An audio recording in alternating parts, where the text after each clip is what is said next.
Well, dude, Clay Travis, thanks for bringing me into your house, and Brian for setting it up. Yeah, and you just wrote a book. Yeah.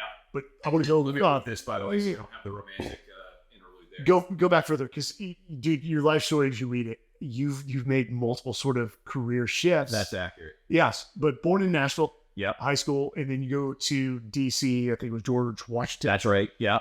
And you go to, I'm assuming it was a political science. No, history. History Major at GW. Loved being in DC. Born and raised Nashville. Public school kid, K through 12. Got a scholarship to go to GW. Graduated 3 years. Worked on a novel for a year, and then went to law school at Vanderbilt. So I came back home, and at 25 years old, graduated, passed the bar, and was off into whatever you want to call the real world. What type of law? I was a litigator. So basically, I repped, as a lot of young lawyers do who go into firms, I repped the big companies in any sort of litigation-related endeavor, issue that they might have. What was unique about my job was I went to work in the Caribbean. So I was at the biggest law firm in the Caribbean. We had 13 attorneys. So I am still, to this day, a licensed United States Virgin Islands attorney.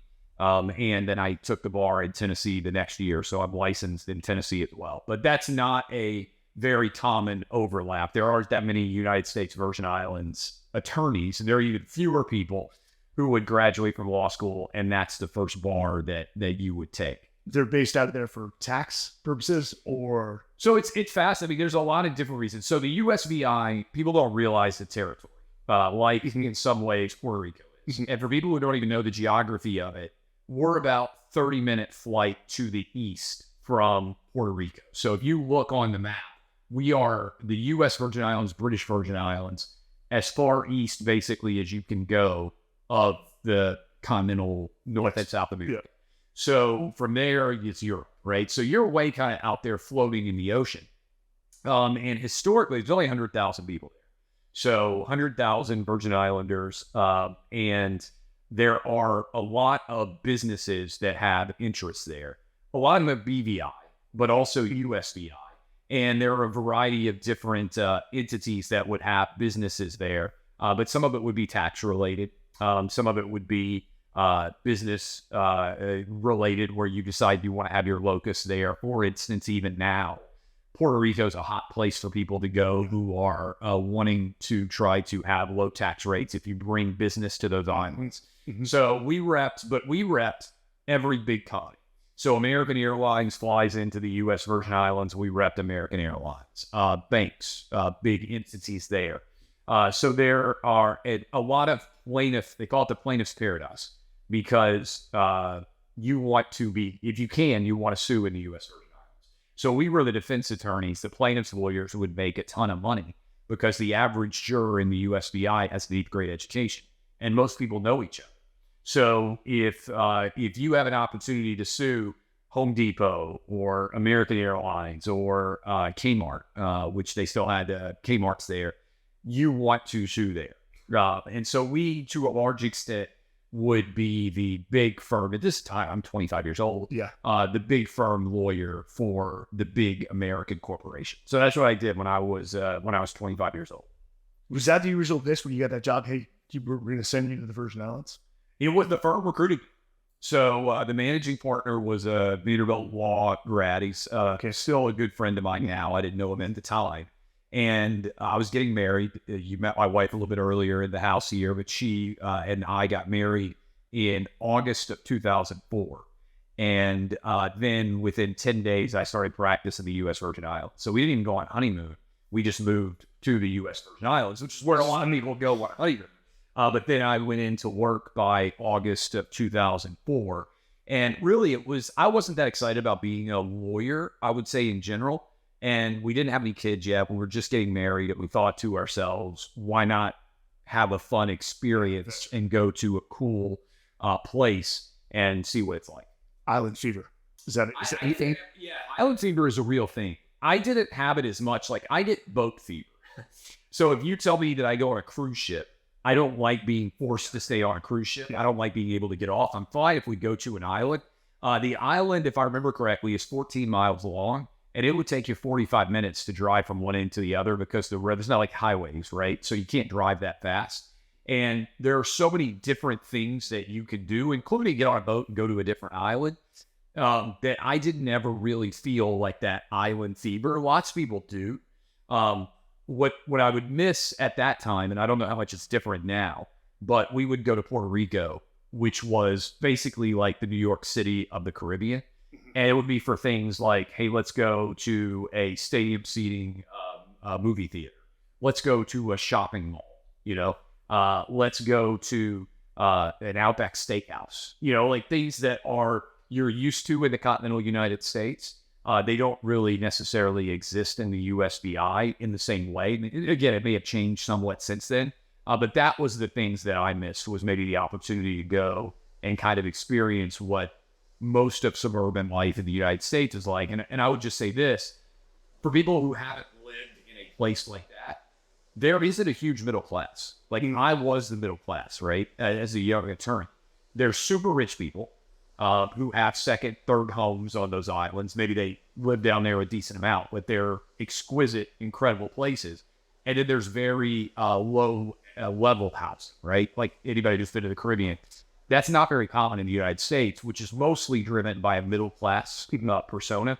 The middle class doesn't exist there.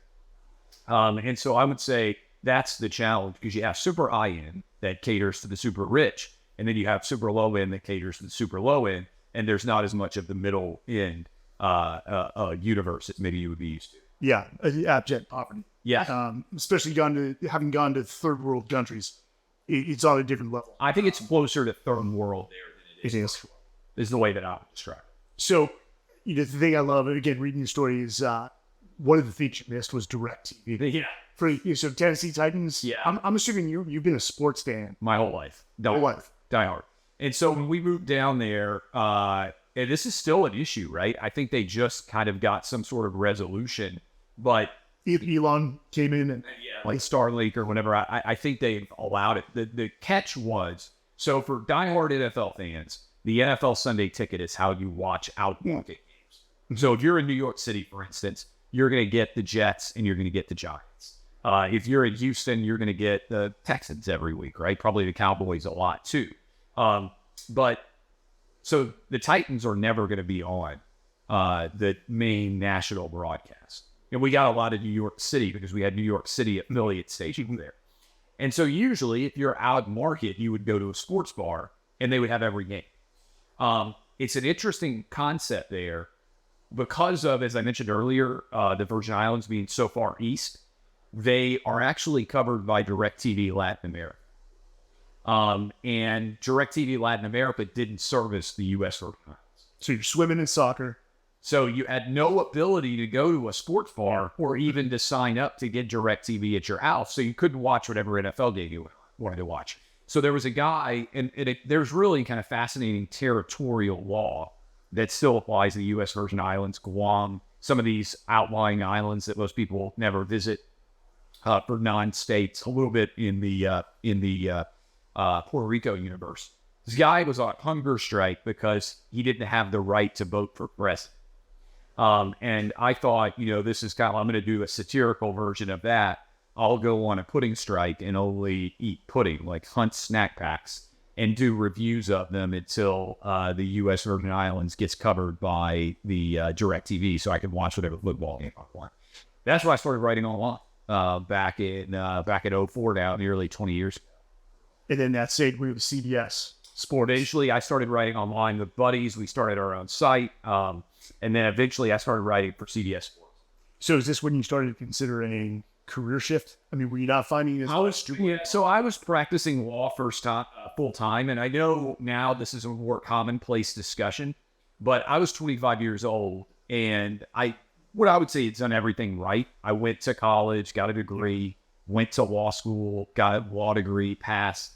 And I was 25 years old and I remember standing in my law office and thinking, is this really the next 40 years of my life? Is this what I'm going to do forever? And I had what I would say is sort of a quarter-life crisis. It wasn't that was a bad job. There's still way worse jobs than practicing law. But every lawyer I've ever met has if I wasn't practicing law, what would I rather do job? Just about. Some people truly love it. That's a tiny minority, I would say. Other people, it's just a job, and it's a job that pays decently. But for me, I was looking for, when I started writing online, an hour escape a day where I could feel like, hey, this is something that I'm passionate about, that I enjoy. And it took me a while to realize that I might be able to make a living at it, 4 or 5 years, because I wasn't making money. But I kind of worked on my craft. I kept producing content, and I was willing to keep working. And I would say for a lot of people, they want the immediate validation. It took me, when I was turning 30, I was making $40,000 a year. So first of all, where did the wife see this?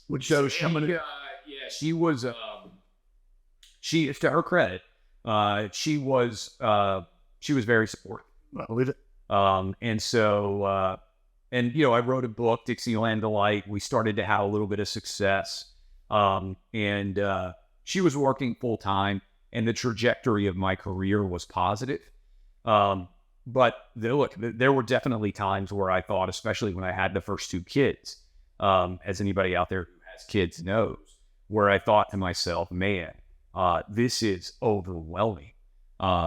It's one thing to take risks when you don't have kids. It's another thing entirely to take risks when you have a family that's relying on you. And I've written and talked about this before, but I remember I was working at a site called Fan House, and they shut down. They basically sold all their traffic to sportingnews.com. And I don't know how many people were working at Fan House at the time, let's say 60 or 70. They basically let us all go. Kept only a handful to continue to work there. And I remember going here in Nashville, my hometown, and going to a AAA baseball game around that time, and feeling like I was the equivalent of a AAA player, where you well imagine, anybody who's a baseball fan, you worked as hard as you could, and you got so close to being a Major League Baseball player. AAA baseball player, you're an incredible player, right? And you're sitting there, and you're looking, and you can see, hey, somebody could get injured tonight, hit by a pitch, and suddenly I could get promoted, and I get my chance to be a big leaguer. I felt like that's where I was in my career. And it was about that time that I started OutKick in 2011. And over the last 12 years, things have just gotten progressively better and better. But, sitting there at 32 years old, I like a lot of people who have an aspiration to kind of ascend to a high level of success, you get close. And it's actually not failing, I don't think, that's tough. I think it's feeling like you're so close, and you just need a little bit of an opportunity to get to that proverbial next level. And that's where I was. And that's when I started OutKick. I've worked really hard 12 years later to be sitting here and have everything kind of coming together. I'd say it asked, when everyone got laid off before you started OutKick, I mean, did you and your wife sit down and have conversations? Hey, do we continue the course? Yeah, because it was super crazy. It was like not only getting laid off. So I was just about to I was a national columnist for Fan House. I was writing all the time. I was traveling all over the country, and I was severely underpaid. I think I was making like $40,000 a year for that job. But they said, hey, I'm going to take care of you. We're about to get you a long-term extension. Like, it's sitting on my desk to get you taken care of, so you're making a decent salary. And so it wasn't just losing that job. It was legitimately thinking, oh, I'm going to be taken care of. My family's going to be taken care of. I've got the perfect job. And then, boom, getting that yanked right out from underneath me. At the time, I was fortunate because I also had been cognizant of the risks that are out there. So I started doing daily local sports talk radio. So when the chair got completely pulled out from underneath me on writing, I at least, even though I was making at the time $40,000, I think, at each job.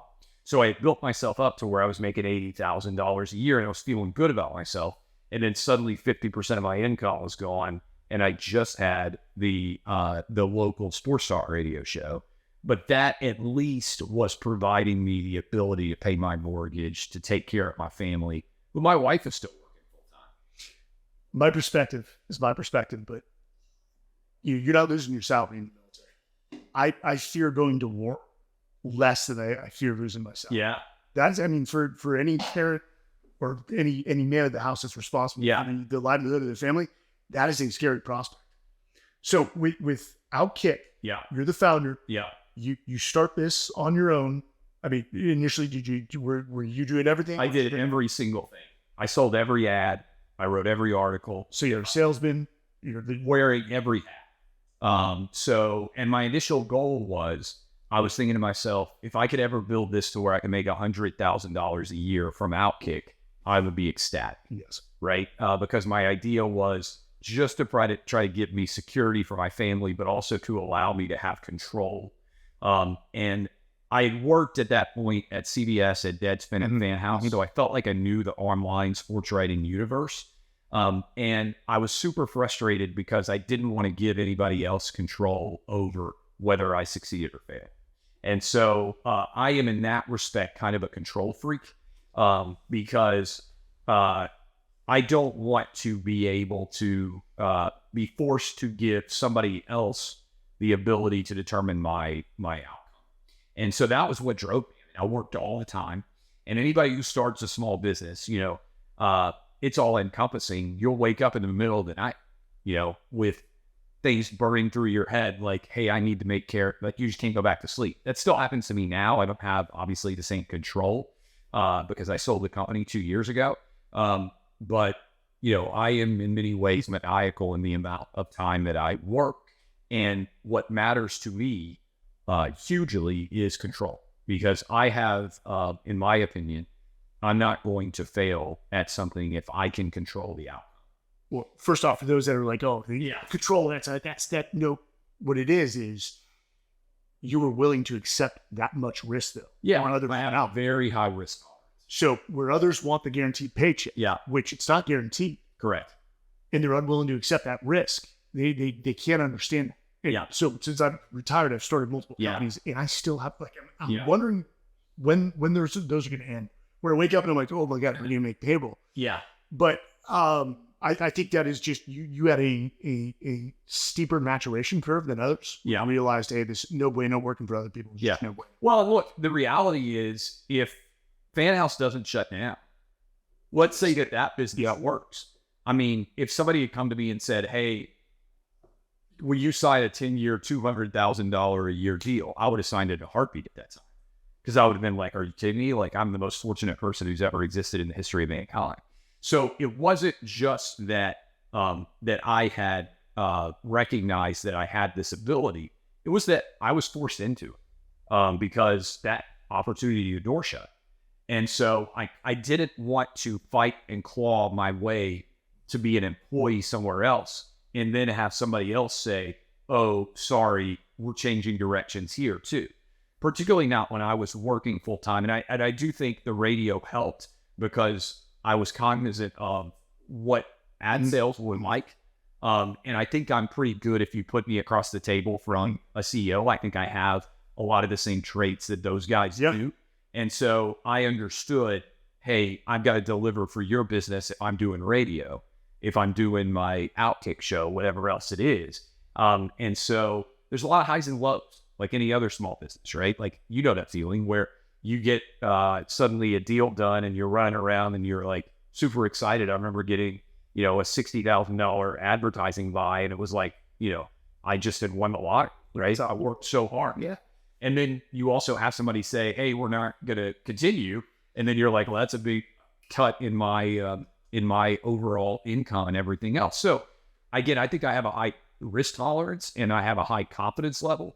Which sometimes can be good, sometimes it can be bad, right? I mean, if my wife were answering questions, she could probably point to 20 different things. Yes. Like, I'll give you an example. At one point, as I built the business, one of the things that I saw coming was a lot of advertisers get nervous about content. Mm-hmm. And I was like, well, I don't want to have to worry about an advertiser getting upset because we post something that they don't like or they get negative blowback. I would rather own all the businesses that advertise into my content. And so this is probably 10 years ago, I started thinking through the concept. And one of the businesses that I decided to start was I was going to sell college colored pants. So if you're a college football fan, and let's say you are a Auburn Tiger fan, there's an Auburn Tiger orange. Every team has a particular color that's associated with it. You can go online and look up, it's Pantone. I think Tennessee is like Pantone 151 orange or whatever. I'm a Tennessee fan. And what I had seen as I was going around to all these SEC stadiums writing Dixieland Delight is guys age out of what they can wear to college football games in the South. Like when you're young, you might wear I think guys don't want to wear jerseys of other players that are way younger than them, mostly, right? Like if you're a Tim Tebow fan and you wear a Tebow jersey and you're 16, he's 22, it's like, okay, he's older than me. I'm aspiring to be like him. Yep. If you're 42 and you wear a 20-year-old's jersey, I just think it's a weird look, right? And I think most SEC fans, a lot of them would agree with me. So anyway, a lot of them wear the coach's polo, which is like a little bit more dignified version of a t-shirt. I'm a t-shirt and, by the way, flip-flops and shorts guy in general. But I invested $50,000 in SEC colored pants with the idea that I was going to sell them all through the website. I knew nothing about pants. I know a lot about pants now. For instance, men's pants. A lot of people are like, you probably know roughly what your t-shirt size is. Yes. And if you went online and you bought a t-shirt, you'd be like, I'm a large guy, I'm an extra large, I'm a medium, roughly. And the fit's not going to be totally different. Pants, length and waist. And oftentimes, companies lie about both. For instance, I'm a 34 waist. What that actually means is I'm a 36 waist, but they want me to feel like I'm less fat. So they tell me I'm a 34. If you're a 38 or you're a 40, you're probably a couple of sizes bigger. Guys don't buy pants because you don't know what they're going to fit. So, why would you buy pants from Clay Trappist? Like, he's not in the pants business, right? So I invested $50,000 in pants and lost $50,000, which at the time was a lot of money. It's not an insubstantial amount of money now.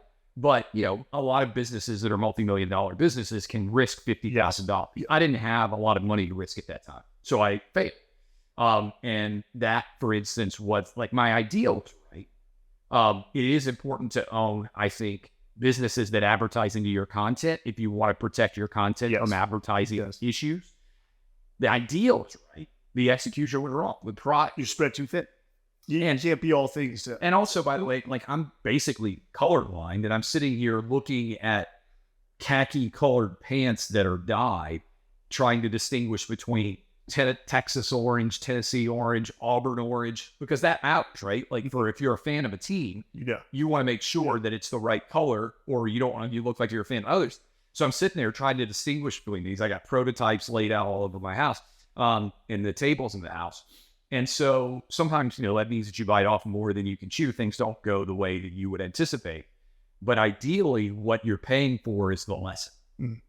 And so I would like to think that as I have aged, I have failed, but I have gotten smarter about the ways that I fail. And I haven't been afraid to take chances because you don't really know. We're working right now, for instance, on a coffee. That we're going to launch through my radio show. And we're building a website. We're looking at the copy and what the K-Cups look like and what all these different things look like. And I was talking to my business partner today, and I said, yeah, this is all great. We spent a ton of time looking at all these details, analyzing what, until we flip live, you don't know what, for your business. Until you start the mission, you can prepare for the mission as much as you want. It's one of the great quotes of all time. Mike Tyson, everybody's got a plan until they get punched in the mouth, right? And I'm like, we're going to get punched in the mouth. When you flip something live, you find out way more about your market in 24 hours than you knew in the 24 months that you may have spent. And you have to be able to look at that data, analyze, adjust, and change. Yeah. That's amazing.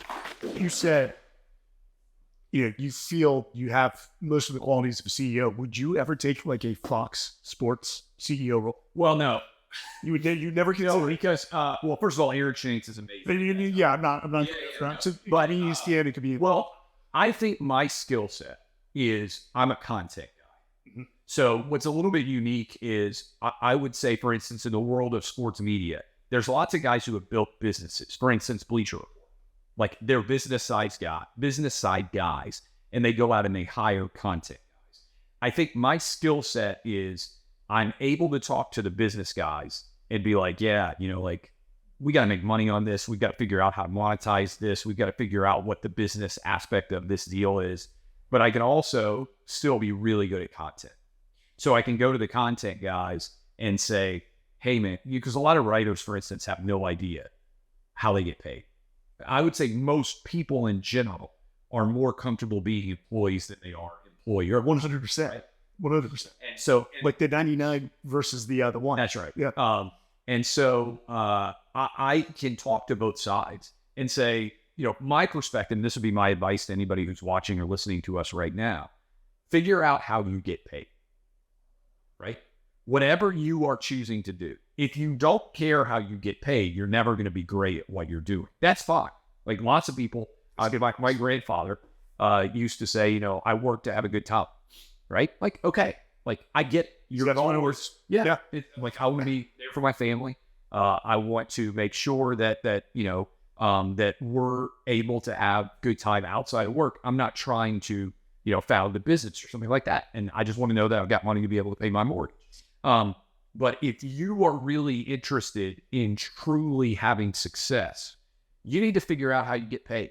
And like I say this all the time to the people on the content side, if you're doing radio, how does the radio show make money? What is the method by which you can make more money for your radio show? If you're writing on the internet, how does the website make money?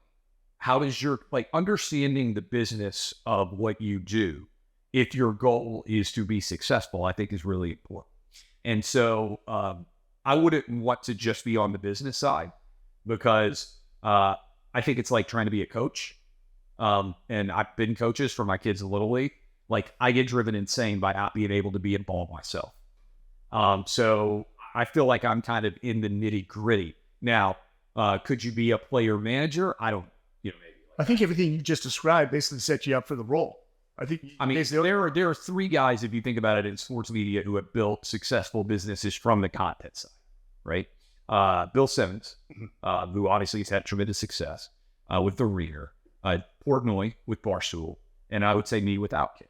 And all three of us, and again, there's lots of other people who built very successful businesses, but they aren't directly content guys. So content guys who build business is somewhat rare. And so I would never just want to be on the business side. No, I love that perspective.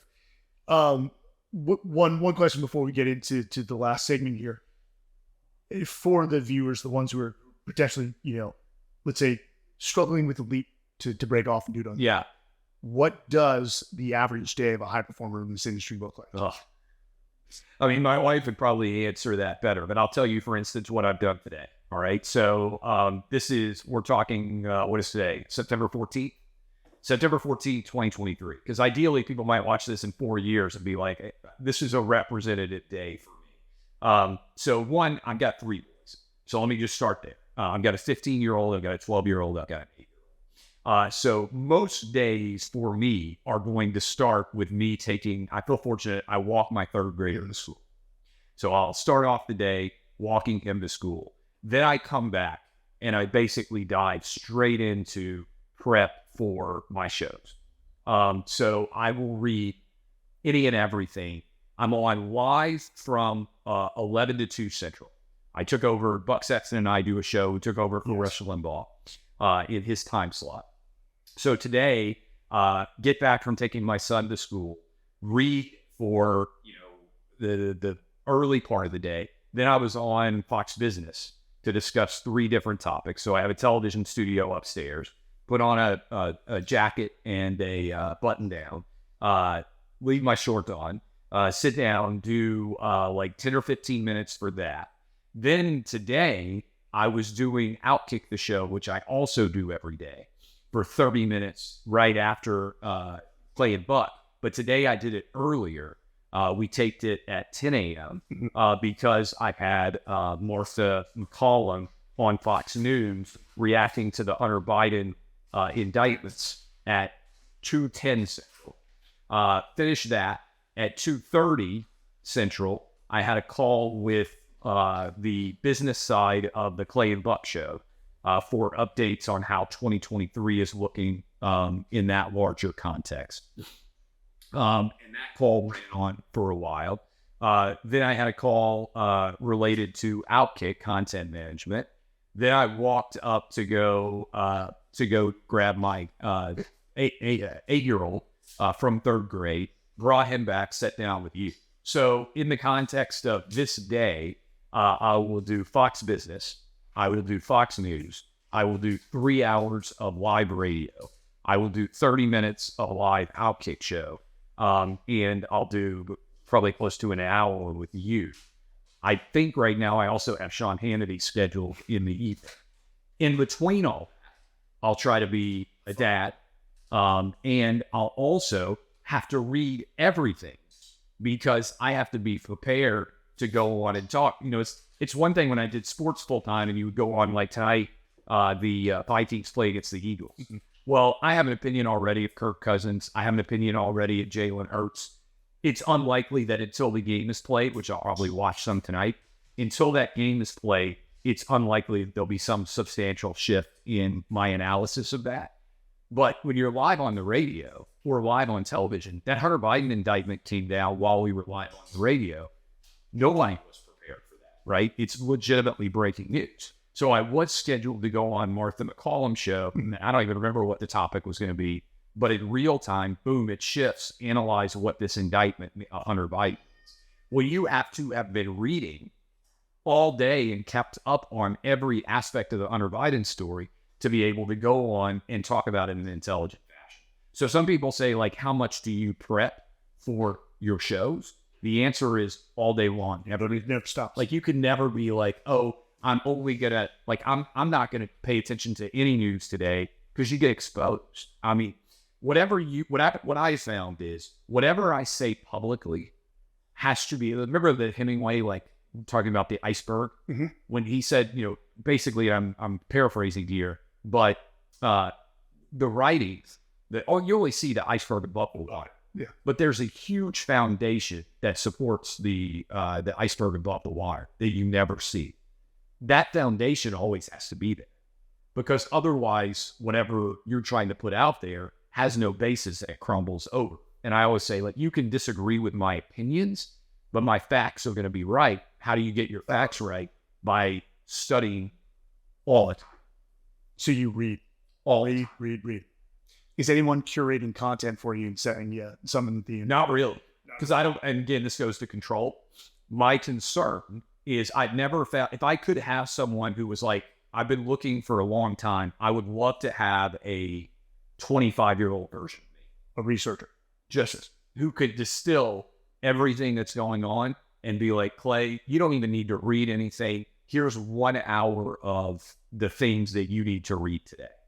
But what I always am afraid of and what I found is anytime I try to dial out, that's when I miss that article that would have made me see something in a different way, or that information that would connect, that would tie everything together.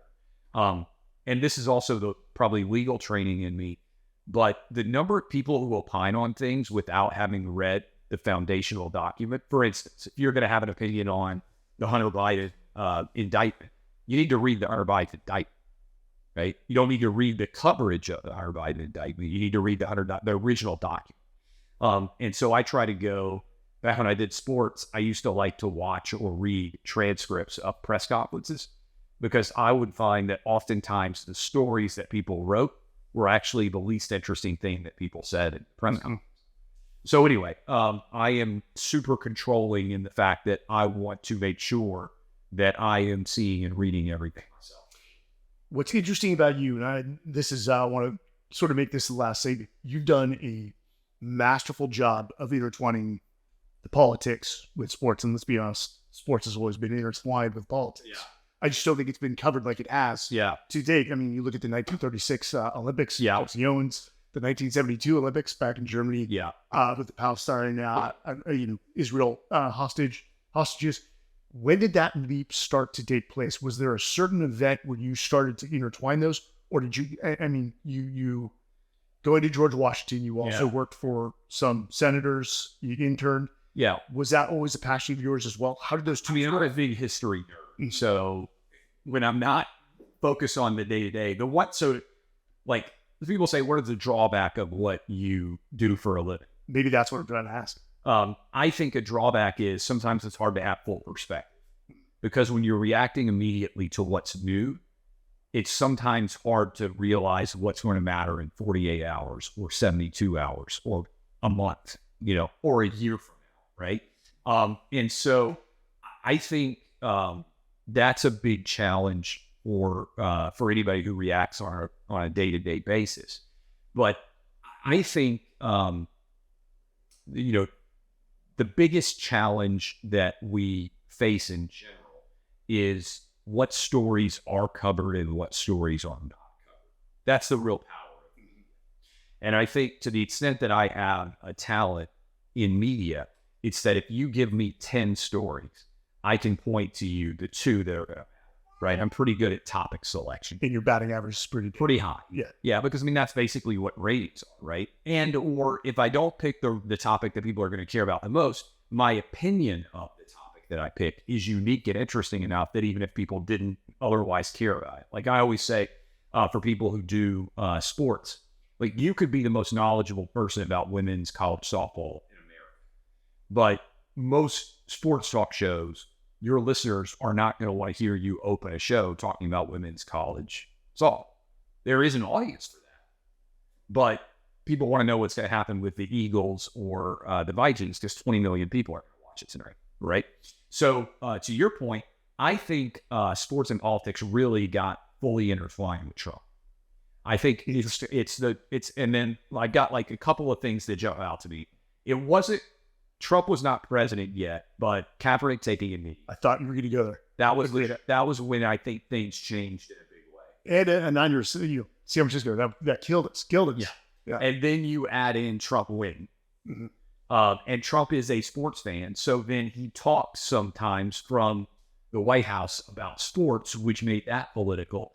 But then also COVID, because when they shut down all sports, I was doing sports talk radio at the time. I don't know that I would have gone and ended up doing the show with Buck and taking over for Rush if COVID doesn't happen. Because March, April, May, June of 2020, there's no sports. It doesn't exist anywhere. And I still had 3 hours a day of radio. So what are you talking about? Like most sports talk radio guys are used to the summer when it's kind of the dead season and you kind of just go out, have some fun talking about whatever topic is it's not games really to react to it the same way. And our audience exploded. And so they came to me and they said, look, and I was just arguing, hey, we have to open back up. We have to play sports. We have to get high school kids back. Sports became a representation of a return to normalcy. And so to me, and it may start to dial back a little bit because I get the sense that it doesn't feel, George Floyd happened right in the middle of all that. But as we sit here in 2023, maybe that's going to change next year. Maybe BLM will show back up again because we got an election year. Maybe sports will get more political in nature. But it feels to me as we sit here in 23, like that craziness from 16 to 22, it doesn't feel like the same level of, man, I hate you. It feels like me that a lot of people just want to kind of watch a game and not have to worry about anything. I think I agree with you.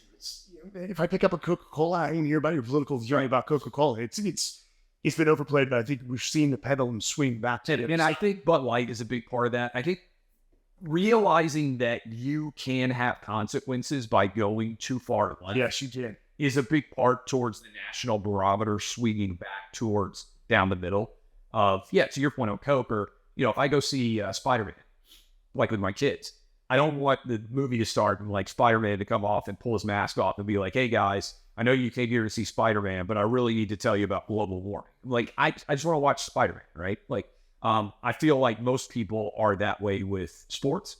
They want to be able to experience it. And what I would say is the great thing about sports, and I've been arguing about this for a long time, in an era when it feels like there are so many tribes and so many identities and everybody's colliding and they're trying to slice and dice each other, sports is one of the last places where your tribe cuts across race, gender, ethnicity. I mean, I'm sure you see it in military, in your experience, a common uniting force is amazing for making you all recognize your common humanity and how much you have. It's similar as opposed to different. And I grew up, I mean, my era, 80s, 90s, early 2000s, felt like people mostly got along. And we spent a lot of time talking about how much we had in common. White guy, black guy, Asian, Hispanic, didn't really matter. And now it feels like there's so many different destructive elements out there trying to say, hey, your opinion, I always say, like, if you begin your opinion by saying as a transgender, woman of color, I would like, I don't make your argument, right? I don't care about the identity under which your argument is based on. Just make an argument, right? I can believe or disagree with you. Nobody ever says in sports, as a Hispanic woman, I think that Jimmy Garoppolo should be the starting quarterback, right? Like, that's one of the great things about sports. Nobody ever says what their identity is to then argue who the quarterback should be. And if they did, you'd be like, why should I care what your background is? The dude can either do the job or he can't. Outcomes or not. He either delivers. Sports is the ultimate meritocracy. Best man or best woman used to be, or woman, but best man or best woman should win. For sports, though, for that steel worker coming home on Monday, the one thing he's looking forward to on Monday night is just sitting in his office. Yes. And watching that. That's 100% right. It's meant to be a relief. It's meant to cheer for your side. Yeah. And if you lose, you congratulate all the players on the field. Sports is a toy chest of life for adults, men in particular, but I know there's tons of women as well that feel the same way. But it's an escape. You might have a bad relationship going on. You might have a kid who's sick. You might yourself not feel very well. But you put in the grind at your job. You come home, you pop a beer open, and you sit back, and for 3 hours, you just want to escape. It is escapism. That's the job.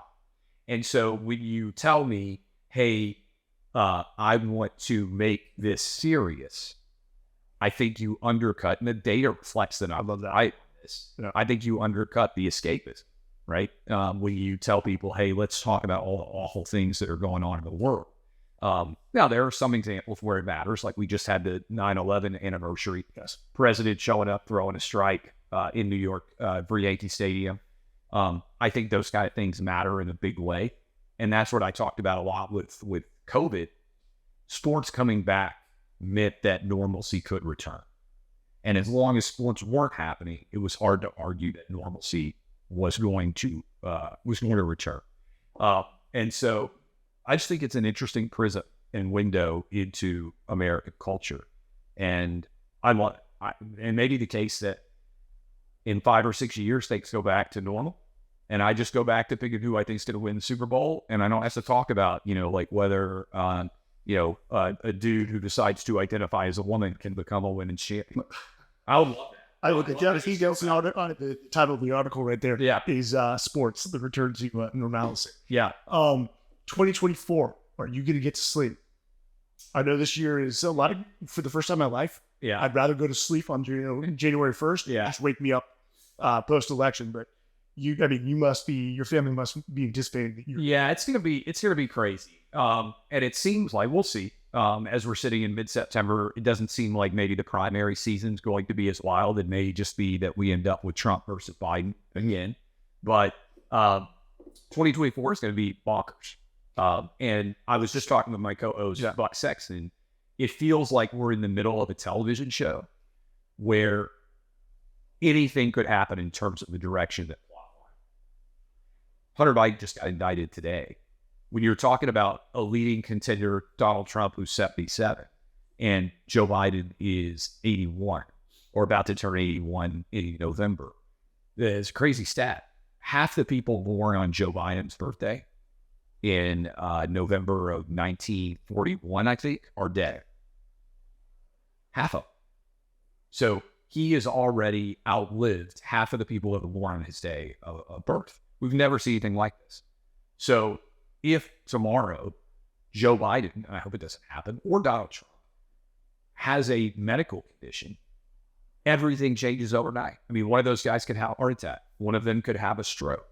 Like, it would not be outside the bounds of expectation at all that could happen in the next year.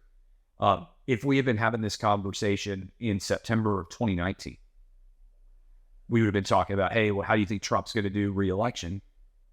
COVID wouldn't have even been in our purview. The idea that in March of an election year, suddenly we would have this new virus and everybody would be panicked. It would have been 6 months from now. So, like, what could happen in March of 24? So it's just hard to predict. We know that there will be chaos just based on what's already happening. But you talk about stress and sleep. We just think about this. You're a SEAL. You have an ability to deal with stress on an elite level. SEAL Team 6, even for SEAL, you have an ability. Can you imagine Trump at 77 facing 4 different serious felony charges, running for president simultaneously? The amount of energy and stress that he has to be able to hold on his shoulders is almost without parallel in the history of 77-year-olds in all of human history, right? I mean, just think about it. I'm 44, and I can't imagine having 4 felony charges, running for president of the United States. I think I have good energy, and I certainly work a lot. 33 years from now, to have lived through all that and be dealing with what Trump does, and then for Biden, you know, even when they're limiting his, you know, you see, I always say, look at what George W. Bush looked like when he started presidency. Look at what Obama looked like. No, exactly. 8 years, they look like they aged 28 years. The stress. Yes. Remember that when you're 80, what that weight is on you. With already 1 year when you're 80 is, you know, the equivalent probably of 7 or 8 years when you're 20s or 30s. Regardless of who your candidate is, you've got to respect those guys for how they deal. Sorry, their stature for how they deal with that. And by the way, everybody running, you know, the amount that you put your body through, the grueling nature of a presidential campaign is, I don't think people think and contemplate how crazy it is. And the ability to block out all the negative press is, I wouldn't have that ability. Clay, where's the best place for people to find you? At Clay Travis on Twitter. I handle all my Twitter. That's the one place where everything that you see is me. They go back to the control thing. If somebody's going to create a huge story based on something that I say, I want it to be me as opposed to some 25-year-old who's tweeting on my behalf. So at Clay Travis, we're live 12 to 3 Eastern every day. 490, I believe, affiliate stations nationwide with the Clay and Buck Show. And then if you flip on Fox News, there's probably a good chance that I'll be appearing off and on during the course of the day. Last question. What is your prediction for the National Football Championship in college? So the 4 playoff teams that I picked, let's see if I can get them right in order. Georgia, who is trying to win a 3rd straight. Florida State, and that looks decent now after they whipped LSU. And by the way, mentioned that we're talking right before the 3rd week, so if some of these teams loses, so like, you're an idiot. This is post all Alabama. Yeah, and this was also preseason. So my 4 are still alive. Michigan as the 3, and USC as the 4. So Georgia, Florida State, Michigan, USC were my 4. You knew Alabama was... I felt like Florida State was a lot better than LSU. And Bryce Young is one of the best quarterbacks that I've ever seen in person. And I think he camouflaged a lot of the challenges that Alabama had last year. You go back and look, they could have lost 4 games. They could have lost to A&M and Texas, and they did lose to Tennessee and LSU. But you go back and look at that season. He made unbelievable plays to put them in position to even go 10-2. And a lot of times I think when you have, and I think you've seen this at Clemson, Trevor Lawrence, Deshaun Watson are such incredible college quarterbacks that their talent will elevate everybody else around them. to an extent where when they're suddenly gone, you look around and you're like, maybe we weren't as strong as we were before. I think that's kind of where Alabama is, in my opinion. I think they're going to really miss Bryce Young. We don't have time to get into Deion, but Deion's got some real big tests coming up. We'll save that for another conversation. I love Deion, makes it entertaining. My favorite thing on the planet is Saturday, sit down. I'm also on Big Noon, sometimes the Fox pregame show, but I will watch college football I'm in Central Time Zone, 11 a.m. kickoff till midnight. I'll watch 12, 13 hours straight. I just love it. Best day of the year. Best day. Fall. Yeah. Clay, thanks so much for joining us, man, and hope to get you back. Keep up the good work. I appreciate everything you've done. You're a badass. I feel good to be seen. Yeah. Let's see what I can do in the business world. Thanks. Appreciate it.